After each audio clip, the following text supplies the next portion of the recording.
Hi guys, welcome back to my channel. My name is Diamond Burnett and we are reading A Course of Love. Currently we are on chapter 8, the separation from the body.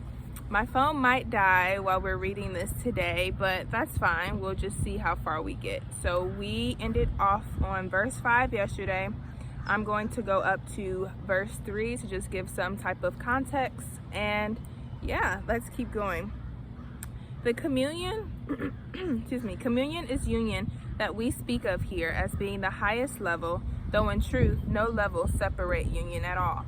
As a learning being, the ideal of levels is helpful to you and will aid you in seeing that you progress from one step or one level to another and another. This is more a process of remembering than learning, and this you will understand as a memory begins to return to you. Your heart will aid you in replacing thinking with remembering. In this way, remembering can be experienced as the language of the heart. This remembering is not of former days spent upon this earth, but of remembering who you really are. It comes forth from the deepest parts of you, from the center in which you are joined with Christ. It speaks of no experiences here, wears no faces, and bears no symbols. It is a memory of wholeness, of all to all.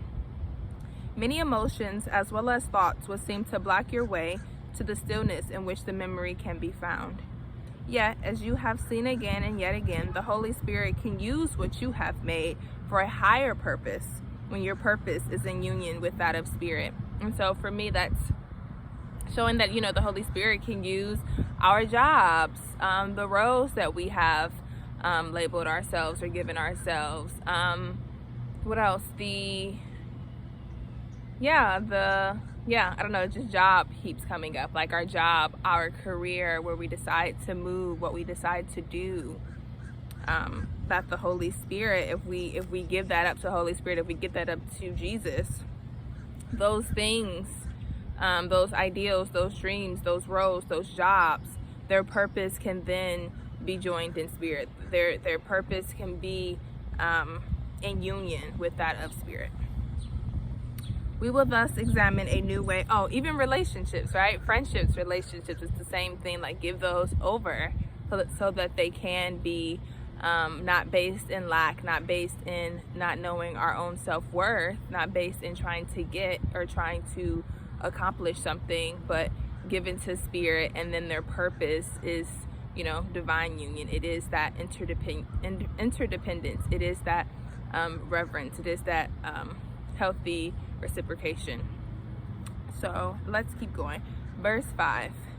Many emotions as well as thoughts would seem to block your way to the stillness in which the memory, I just read that, right, because we were talking about the Holy Spirit. I think that's at the end of this verse though. We will thus examine a new way of looking at emotions, a way that will allow them to assist you in your learning rather than block you from it. Verse 6. You think of your heart as the place of feeling, and thus you associate emotions with your heart. Emotions, however, are really reactions of your body to stimuli that arrive through your senses. Thus, the sight of a lovely sunset can bring tears to your eyes.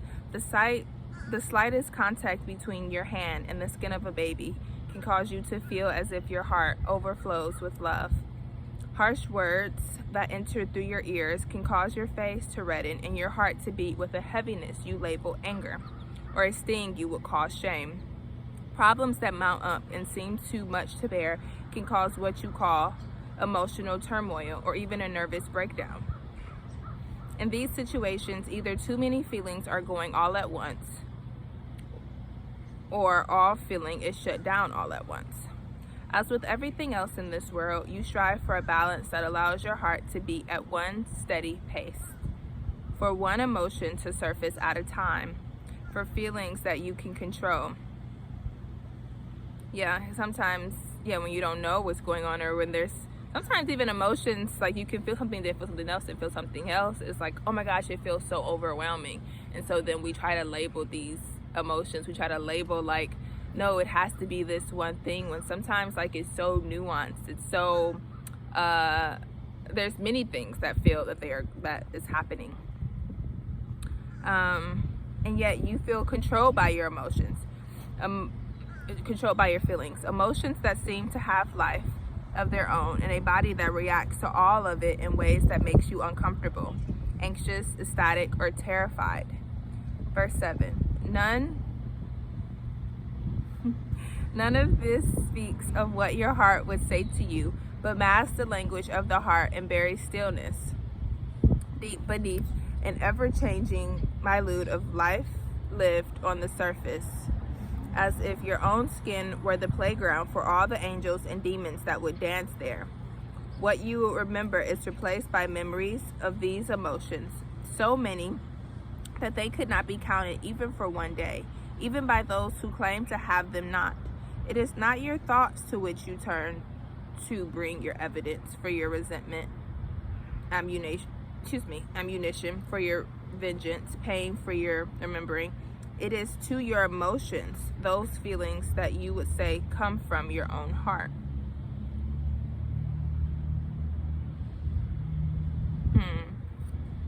Yeah, because if we remember, like, the language of the heart is communion, is union, is joining, right? But then these emotions that make us feel uncomfortable or that we try to push away, they mask the language of our heart. They mask that union. They mask the communion. And then what the language of our heart is then feels like it's buried or it's blocked. And yeah, so let's keep going. Verse 8. What foolishness to think love could abide with companions such as these. If these be in your heart, where is love? If these illusions were real, there would be no place for love at all. But love abides where illusion cannot enter. These illusions are like barnacles upon your heart, adhering to its surface, but keeping it not from fulfilling its function or carrying within itself that which keeps you safe upon this raging sea. Verse 9. Safe within your heart lies love's reality, a reality so foreign to you that you think you remember it not. Yet it is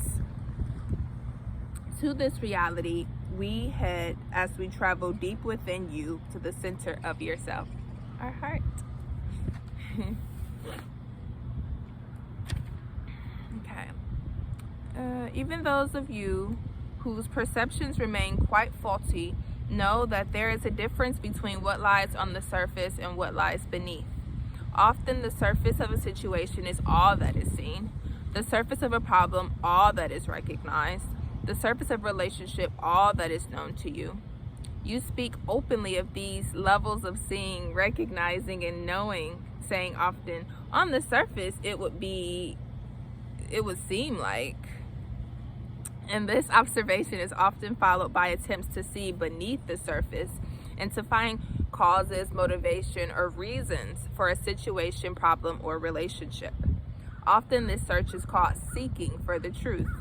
While the way in which you go about seeking for the truth in places it is not causes it to remain hidden from you, your recognition that a truth is available in a place other than on the surface is useful to us now, as is your recognition that something other than what appears on the surface exists.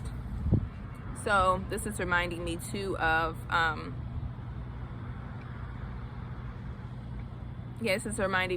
what, in the previous verse it was saying, when we give things over to the Holy Spirit, we then are allowing the purpose of it to be in divine union with Spirit, right? And so it's like even here, it's like the things that you're creating, these illusions of like, let me seek meaning, let me seek evidence, let me seek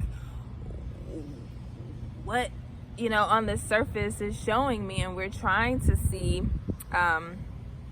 we're trying to discover, right, the causes and the motivations and reason for certain problems or situations that we find ourselves in, or find others in. And so through that recognition that yeah, truth, you're not gonna find it on the surface, right? You're not gonna find it through these illusions that we're creating on the surface, but that truth is available in a place other than the surface. And so that is what's useful, to be able to then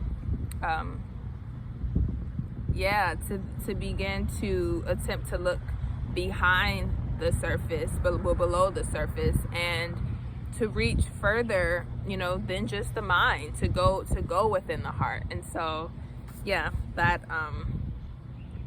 is what was coming up, to be able to find the truth in the union in another place than where we have previously have tried to look, and it has not worked. So let's keep going. I think I'll read one more verse and then end it there for today. Let's keep going. Verse 11. What do you mean to do when you attempt to look beneath the surface? Do you mean to look beneath the skin, or into the hidden recesses of a heart or mind? Without union, all your seeking will not reveal the truth. And while there is a part of you that knows this, you prefer, instead of union, a game of speculation, conjecture, and probable cause. You look for explanations and informations rather than the truth you claim to seek. You look in judgment rather than in forgiveness. You look from separation. Excuse me, I feel like I'm reading too fast, so sorry about that. You look in judgment rather than in forgiveness. You look from separation stance rather than from the grace-filled place of union. Perhaps you are thinking now that if you knew how this union worked, you would surely use it to find the truth, and for other objectives as well. You would like to be a problem solver, a person who could, as in a court of law, separate right from wrong, truth from lies, fact from fiction. You do not even see that what you desire is further separation, and that separation cannot bring about the truth nor arise from unity. So what is coming up for me in there, it's like that, the duality, right? It's like when we think that we're trying to see from a place of truth, or to solve a problem, or to see like who's to blame, or like what is the truth, and this and that, and like who's right and who's wrong, and that happened, like were you the victim, or were you like what, it's like even that, it's like duality, right? And duality within itself is it's not truth, right? It's separate. It's another form of further separation. And I'm excited to see where this goes tomorrow. So I'll see you guys tomorrow. Thank you for watching. And if I was reading too fast, I think there's a button on YouTube where you can kind of slow it down. So sometimes I just forget. I get so caught up in the reading that I forget, like, how fast am I reading? But that's all. Have a great day, you all. Bye.